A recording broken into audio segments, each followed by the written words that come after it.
Hello विद्यार्थी, कैसे हो? वेलकम। आपका पाठ नंबर 1 हमारे आसपास के पदार्थ, जिसकी पिछली क्लास में मैंने आपके लिए गलनांक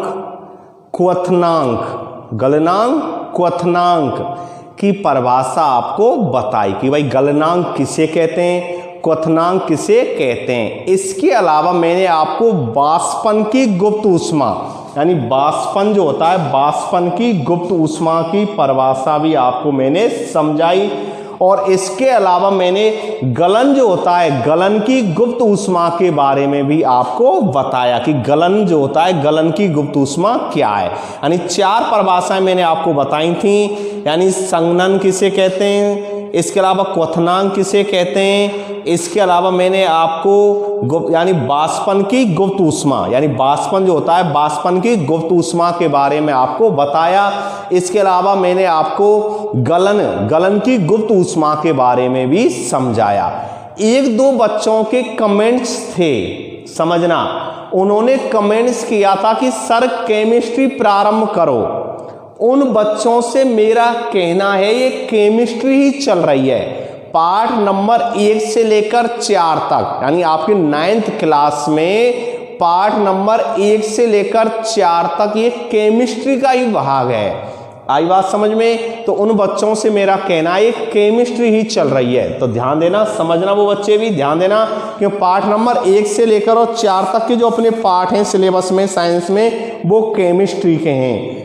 और अपना पाठ नंबर 5, 6, 7 जो है, 5, 6, 7 तक जो है वो अपनी बायोलॉजी है। और पाठ नंबर 8 से लेकर गति है, बल एवं गति के नियम है, गुरुत्वाकर्षण है, कार्य और ऊर्जा है, ध्वनि है, ये फिजिक्स से संबंधित हैं। किससे? फिजिक्स से। तो इसलिए बच्चों आप कंफ्यूज मत हो, ये केमिस्ट्री ही चल रही है। तो चलते हैं सिलेबस की तरफ। तो देखिए, इसका एक नया टॉपिक मैं प्रारंभ करने जा रहा हूं, ऊर्ध्वपातन। ठीक है ना, मैंने बताया था उस दिन भी कि ऊर्ध्वपातन के बारे में आपको अगली क्लास में बताऊंगा। तो देखिए, ऊर्ध्वपातन किसे कहते हैं, तो ध्यान देना, ऊर्ध्वपातन एक नया टॉपिक।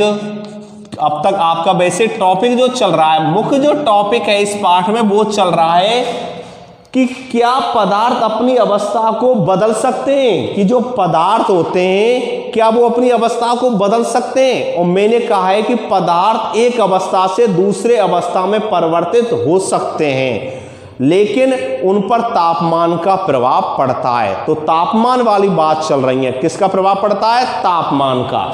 आई बात समझ में कि हम कह सकते हैं कि तापमान, जैसे ही तापमान बदलेगा, जैसे ही क्या बदलेगा? तापमान बदलेगा। और जैसे तापमान जब बदल जाता है तो जो पदार्थ होता है ना, पदार्थ एक अवस्था से दूसरी अवस्था में क्या हो जाता है? बदल जाता है। यानी एक अवस्था से दूसरी अवस्था में क्या हो जाता है? बदल जाता है।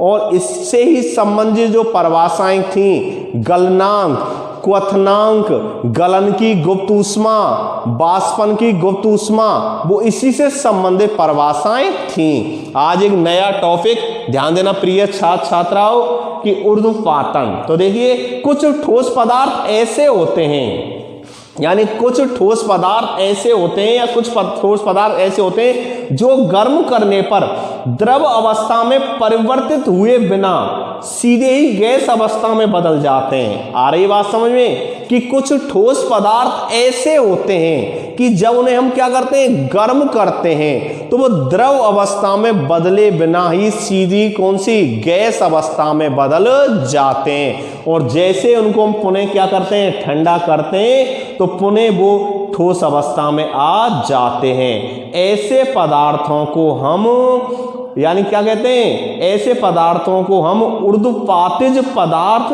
और इस गुण को हम ऊर्ध्वपातन के नाम से जानते हैं। आई बात समझ में? डेफिनेशन को मैं लिख देता हूं, तब और अच्छी तरह से समझ में आपके में आ जाएगी। तो देखिए, कुछ पदार्थ ऐसे होते हैं, कुछ पदार्थ ऐसे होते हैं, ध्यान देना, कुछ पदार्थ ऐसे होते हैं, ध्यान देना, समझना। सामान्यतः नियम क्या है कि भाई ठोस अवस्था पहले किस में बदलेगी? द्रव अवस्था में। द्रव अवस्था फिर किस में बदलेगी, उसके क्वथनांक बिंदु पर गैस अवस्था में। लेकिन हम पढ़ रहे हैं यहाँ पर ऊर्ध्वपातन, ऊर्ध्वपातन के बारे में पढ़ रहे हैं। तो देखिए कुछ पदार्थ ऐसे होते हैं, कुछ पदार्थ ऐसे होते हैं जो गर्म करने पर, क्या करने पर, गर्म करने पर, नोट करना, जो गर्म करने पर, जो गर्म करने पर, कुछ पदार्थ ऐसे होते हैं जो गर्म करने पर, कुछ पदार्थ ऐसे होते हैं जो गर्म करने पर, आई बात समझ, गर्म करने पर द्रव अवस्था में परिवर्तित हुए बिना, द्रव अवस्था में, द्रव अवस्था में परिवर्तित, द्रव अवस्था में परिवर्तित, द्रव अवस्था में परिवर्तित हुए बिना, हुए बिना, द्रव अवस्था में परिवर्तित हुए बिना सीधे, हुए बिना सीधे ही गैस अवस्था में बदल जाते हैं, हुए बिना ही सीधे गैस अवस्था में बदल जाते हैं। आई बात समझ में, सीधे गैस अवस्था में बदल जाते हैं। गौर देना प्रिय छात्र छात्राओं कि कुछ पदार्थ ऐसे होते हैं जो गर्म करने पर, क्या करने पर, गर्म करने पर, जैसे उनको हम क्या कर रहे हैं, गर्म कर रहे हैं, तो गर्म करने पर द्रव अवस्था में परिवर्तित हुए बिना ही सीधे गैस अवस्था में क्या हो जाते हैं, परिवर्तित हो जाते हैं, या गैस अवस्था में बदल जाते हैं, परिवर्तित हो जाते हैं। आ रही बात समझ में, गैस अवस्था में परिवर्तित हो जाते हैं। आ रही बात समझ में, बहुत अच्छी तरह से आ रही होगी, गैस अवस्था में परिवर्तित हो जाते हैं। और ठंडा करने पर, और जैसे उनको क्या करते हैं, हम ठंडा करते हैं, और ठंडा करने पर, गौर देना, और ठंडा करने पर, और ठंडा करने पर किसमें, और ठंडा करने पर, ठंडा करने पर या ठंडा करने पर पुनः ठोस अवस्था में आ जाते हैं, और ठंडा करने पर पुनः ठोस अवस्था में आ जाते हैं, पुनः ठोस अवस्था में आ जाते हैं। तो ऐसे जो पदार्थ होते हैं ना प्रिय छात्र छात्राओं, तो ऐसे पदार्थों को हम क्या कह देते हैं, उन्हें हम ऊर्ध्वपातिज पदार्थ कहते हैं, इन्हें ऊर्ध्वपातिज, ऊर्ध्वपातिज पदार्थ, पातिज पदार्थ तथा इस गुण को, इन्हें हम क्या कहते हैं, ऊर्ध्वपातिज पदार्थ कहते हैं, क्या कहते हैं, ऊर्ध्वपातिज पदार्थ कहते हैं। आई बात समझ में, तथा इस गुण को, तथा इस गुण को, यानी जो गुण है, तथा इस गुण को, ध्यान देना, तथा इस गुण को, तथा इस गुण को क्या कह देते हैं, ऊर्ध्वपातन कहते हैं। क्या कहते हैं, ऊर्ध्वपातन कहते हैं। आई बात समझ में, बहुत महत्वपूर्ण डेफिनेशन, ऊर्ध्वपातन किसे कहते हैं, तो कुछ पदार्थ ऐसे होते हैं जो गर्म करने पर द्रव अवस्था में परिवर्तित हुए बिना ही सीधे गैस अवस्था में परिवर्तित हो जाते हैं, और ठंडा करने पर पुनः ठोस अवस्था में, पुनः ठोस अवस्था में आ जाते हैं, ठोस अवस्था में आ जाते हैं, ठोस अवस्था में आ जाते हैं। इन्हें ऊर्ध्वपातिज पदार्थ तथा इस गुण को हम ऊर्ध्वपातन कहते हैं। ओके, एक उदाहरण है, क्रियाकलाप है, और क्रियाकलाप के द्वारा समझाया गया है कि भाई एक चीनी मिट्टी की, यानी एक चीनी मिट्टी की क्या लेते हैं, प्याली लेते हैं, एक चीनी मिट्टी की, इस तरह एक चीनी मिट्टी की क्या ले ली, प्याली ले ली। समझना प्रयोग को, इस तरह एक चीनी मिट्टी की क्या ली, प्याली ली, चीनी मिट्टी की प्याली, चीनी मिट्टी की प्याली, प्याली ले ली। आई बात समझ, चीनी मिट्टी की क्या ले ली, एक प्याली ले ली, यानी एक कटोरी ले ली चीनी मिट्टी की। आई बात समझ में, और उसमें थोड़ा सा कपूर या ammonium chloride NH4Cl, ammonium chloride, जिसको हम नौसादर भी कहते हैं, क्या कहते हैं, नौसादर, NH4Cl, अमोनियम क्लोराइड, क्या लेते हैं उसमें, या तो कपूर ले लेते हैं, इसके अंदर हमने क्या ले लिया, कपूर ले लिया, या क्या ले लिया, अमोनियम क्लोराइड ले लिया, कपूर ले लिया इसके अंदर, क्या एक कपूर, या इसको क्या बोल देते हैं, अमोनियम क्लोराइड। और अमोनियम क्लोराइड क्या होता है, ammonium chloride NH4Cl, NH4Cl ammonium chloride, नौसादर भी कह देते हैं इसको, क्या कह देते हैं, नौसादर। एक प्याली ली, ध्यान देना प्रयोग को, और उसमें थोड़ा सा कपूर या अमोनियम क्लोराइड नौसादर लेते हैं। अब एक कीप को उल्टा करके इस प्याली पर रख देते हैं, यानी एक कीप लेते हैं। आई भाषा में क्या लेते हैं, कीप। इस तरह एक कीप लेते हैं और इस कीप को, यानी इस कीप को, जो कीप होती है ना कीप, इस कीप को, और इस पर क्या कर देते हैं, कीप को इस पर क्या रख देते हैं, उल्टा रख देते हैं। यानी एक कीप ली और कीप को इस पर क्या कर दिया हमने, उल्टा रख दिया। आई बात समझ में, कीप को क्या किया हमने, उल्टा रख दिया। ध्यान देना, कीप को क्या कर दिया हमने, उल्टा रख दिया। इस तरह कीप को, इसकी लेयर है, सतह है, सतह पर रखा हुआ है, और उसके ऊपर हमने क्या रख दी, कीप रख दी। इस तरह कीप को क्या रख दिया, उल्टा रख दिया। आई समझ में। एक चीनी की प्याली ली और प्याली में हमने क्या ले लिया, कपूर या अमोनियम क्लोराइड ले लिया, जो क्या है, ठोस है, क्या है, ठोस है। और एक हमने क्या ली, कीप ली, और कीप को क्या रख दिया, इसके ऊपर उल्टा रख दिया, यानी उल्टा रखा हुआ कीप है, उल्टा कीप। और कीप के मुख को, इसके मुख को रुई से क्या कर दिया, बंद कर दिया। किससे बंद कर दिया, प्रिय छात्राओं, रुई से क्या कर दिया, बंद कर दिया। आई बात समझ में, रुई से क्या कर दिया, बंद कर दिया।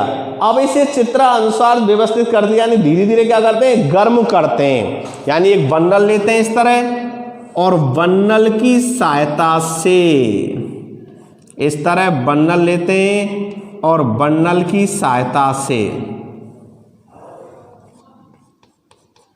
यानी बंडल की सहायता से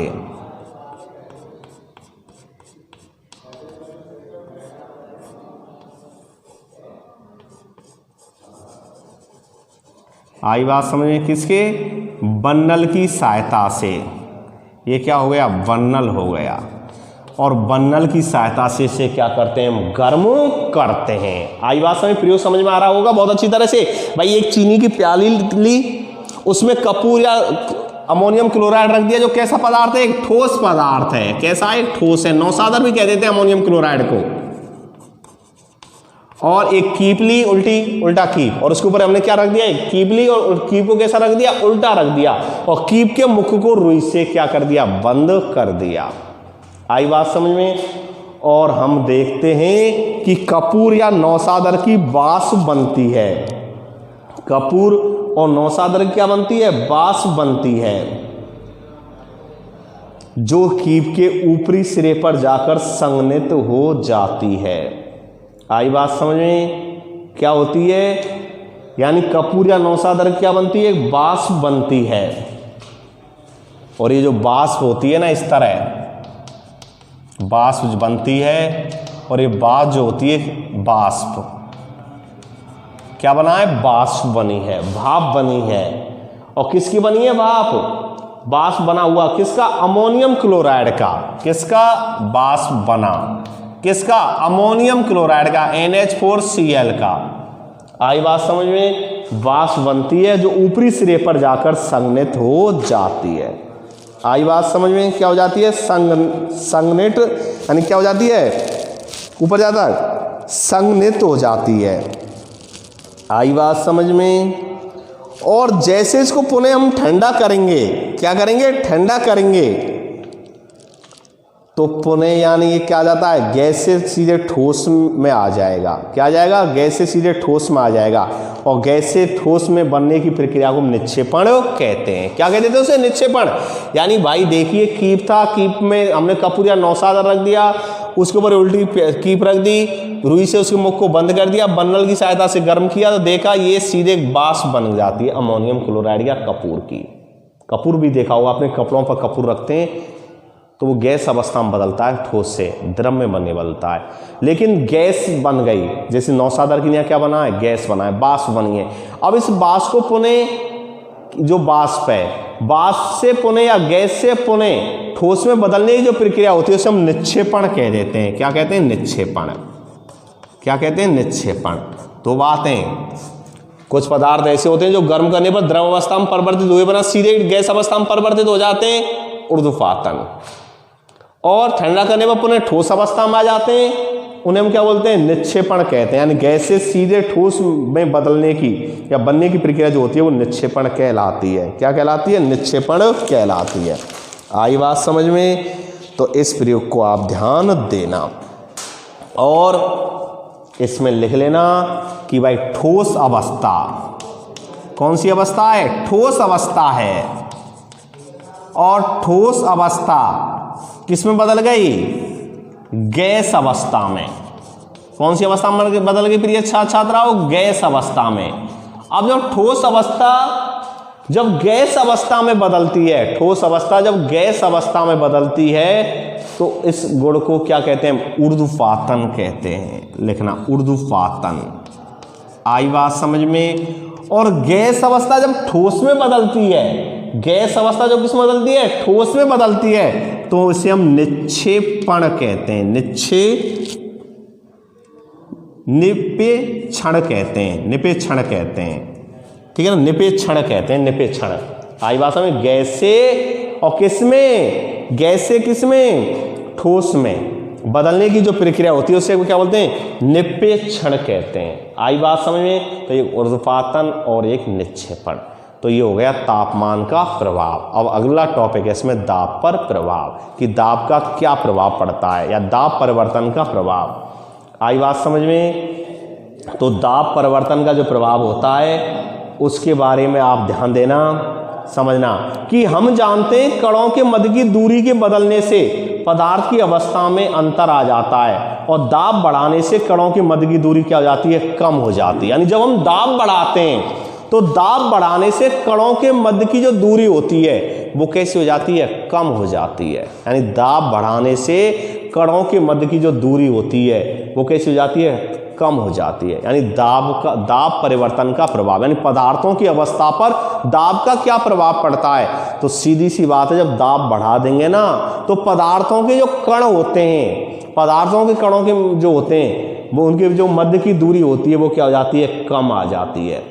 और दाब बढ़ाकर एवं तापमान कम करके गैस को द्रव अवस्था में बदल सकते हैं। यानी दाब बढ़ाकर क्या करके, दाब बढ़ाकर, समझना बात को, दाब बढ़ाकर और तापमान क्या करके, कम करके, दाब बढ़ाकर और तापमान कम करके गैस को द्रव अवस्था में बदल सकते हैं। आई बात समझ, क्या बदल सकते हैं उसे, द्रव अवस्था में बदल सकते हैं। आई बात समझ? और इसका जो पूरा विस्तार है मैं नेक्स्ट अगली क्लास में आपको बताऊंगा। आई समझ में? और एक चीज और इसमें कि जो शुष्क बर्फ होती है, शुष्क बर्फ, और शुष्क बर्फ किसको कहते हैं, CO2 को। ठोस कार्बन डाइऑक्साइड को हम क्या कह देते हैं, शुष्क बर्फ कहते हैं। यानी ठोस कार्बन डाइऑक्साइड को हम शुष्क बर्फ कहते हैं। यानी ठोस कार्बन डाइऑक्साइड जो होती है, ठोस कार्बन डाइऑक्साइड होती है, CO2 होती है, इसको हम शुष्क बर्फ कह देते हैं। तो इस शुष्क बर्फ कैसे बनती है, क्या इसका प्रभाव होता है तापमान का और दाब का, इसके बारे में नेक्स्ट अगली क्लास में बताएंगे। मिलते हैं नेक्स्ट अगली क्लास में नए टॉपिक, शुष्क बर्फ और तापमान का क्या प्रभाव पड़ता है ये तो मैंने बता दिया। दाब परिवर्तन का क्या प्रभाव है इसके बारे में नेक्स्ट अगली क्लास में आपको बताएंगे। थैंक्स। ओके।